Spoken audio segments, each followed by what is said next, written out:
Hello friends, स्वागत है आपका national PSC academy JE NEET पे। तो आज का जो मेरा टॉपिक है वो ये है कि बहुत सारे बच्चों ने कमेंट करके पूछा कि सर, अगर हम किसी भी गवर्नमेंट एग्ज़ाम की प्रिपरेशन कर रहे हैं तो उसकी स्ट्रेटजी क्या होनी चाहिए और किस तरीके से हम उसको एक बार में ही क्रैक कर सकते हैं, बहुत ही अच्छे मार्क्स गेन कर सकते हैं। तो क्या है दोस्तों, आज की जो वीडियो है बहुत ही खास होने वाली है आपके लिए। अगर आप किसी भी गवर्नमेंट एग्ज़ाम की प्रिपरेशन कर रहे हो, एनीवे कोई भी गवर्नमेंट एग्ज़ाम हो, ओके, यहाँ तक कि आप यूपीएससी की बात कर लेता हूँ मैं कि कोई भी गवर्नमेंट एग्ज़ाम जो है उसकी स्ट्रेटजी आपको समझनी पड़ेगी और किस तरीके से आपको प्रिपरेशन करनी है। नहीं तो आप ऐसे लगे रहोगे और कभी आपको सफलता नहीं मिल पाएगी। तो किसी भी एग्ज़ाम की अगर दोस्तों आप प्रिपरेशन कर रहे हो, सबसे पहले नंबर 1 पे जो है स्टेप वो क्या है कि आपको उसका पूरा सिलेबस पता होना चाहिए। ये भी आपको पता होना चाहिए कि उसमें कौन कौन से सब्जेक्ट्स हैं। ओके, हर सब्जेक्ट का आपको सिलेबस पता होना चाहिए। और जब आपको सिलेबस पता है तो उसी तरीके से उसकी रणनीति आपको बनानी चाहिए कि आप उस सिलेबस को कितने दिन में सॉल्व कर पाओगे पूरा इंड। पहली बार रिवीजन के लिए हमने बहुत सारे बच्चों को ये भी देखा है कि वो इम्पॉर्टेंट ही टॉपिक पढ़ लेते हैं, बैक ईयर के पेपर लेकर के जो इम्पोर्टेंट टॉपिक हैं वो पढ़ के जाते हैं। और कभी बाई चांस ये भी हो सकता है कि अगर आपने जो इम्पोर्टेंट पढ़ा है उससे भी क्वेश्चन आने की कोई चांसेस नहीं होते हैं पूरा। एक पहली चीज़ तो ये है, अगर आप स्टेट एग्ज़ाम में गवर्नमेंट एग्ज़ाम की प्रिपरेशन कर रहे हो दोस्तों, तो सबसे पहले आपको अपना फोकस जो है वो सिलेबस कंप्लीट पे रखना होगा कि आप एक बार अपना पूरा सिलेबस कंप्लीट कर लीजिए। जब पूरा सिलेबस आपका कंप्लीट हो जाएगा, उसके बाद आप जब सिलेबस कंप्लीट हो चुका है उसके बाद आप इम्पॉर्टेंट पढ़ो या कुछ भी पढ़ो। और इम्पॉर्टेंट का मतलब ये होता है कि इम्पॉर्टेंट आप लास्ट डेज में पढ़ते हो, ये नहीं कि शुरू से ही आप इम्पॉर्टेंट पढ़ रहे हो तो उसके बाद कभी आपको सफलता नहीं मिल सकती।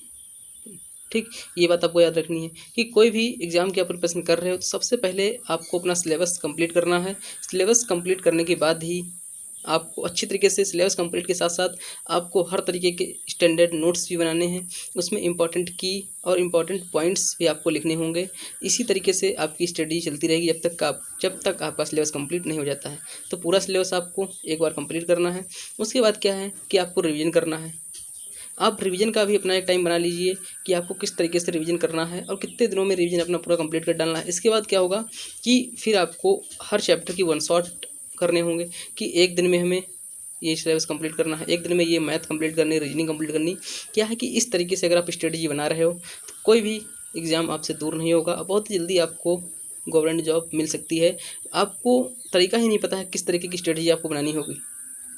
ओके, अगली बात ये है मेरी कि आपको अपनी स्टडी का एक बेस्ट टाइम टेबल बनाना होगा अपने टाइम के हिसाब से कि आप अपनी पढ़ाई को कितने घंटे दे पा रहे हो, कहाँ कितना टाइम जाता है। तो इस तरीके से आप अपना टाइम टेबल बना लीजिए और उस टाइम टेबल में आपको हर टाइम का मैनेजमेंट करना होगा।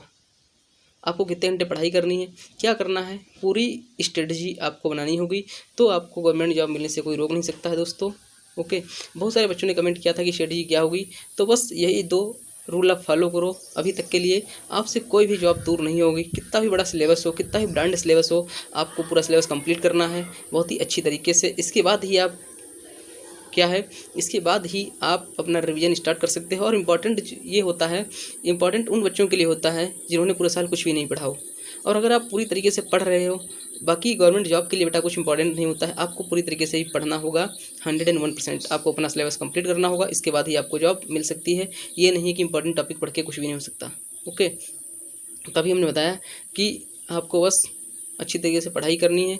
और एक आपने सुना होगा लाइन की हार्ड वर्क बीट्स टैलेंट और when talent doesn't beats work hard, कि हार्ड वर्क जो होता है वो किसी भी चीज़ को मात दे सकता है, बस आपको अपनी अच्छी तरीके से ईमानदारी से मेहनत करनी है। ओके, तो अगर आपको मेरी इमेजिंग वीडियो अच्छी लगी हो तो प्लीज़ हमारे channel PSC academy JE NEET को ज़्यादा से ज़्यादा सब्सक्राइब करते रहिए और जितना ज़्यादा हो सके उतना ज़्यादा वीडियो को शेयर करते रहो, क्योंकि जितना ज़्यादा वीडियो को शेयर करोगे उतनी ही इमेजिंग वीडियोस हम आपको प्रोवाइड करवाते रहेंगे।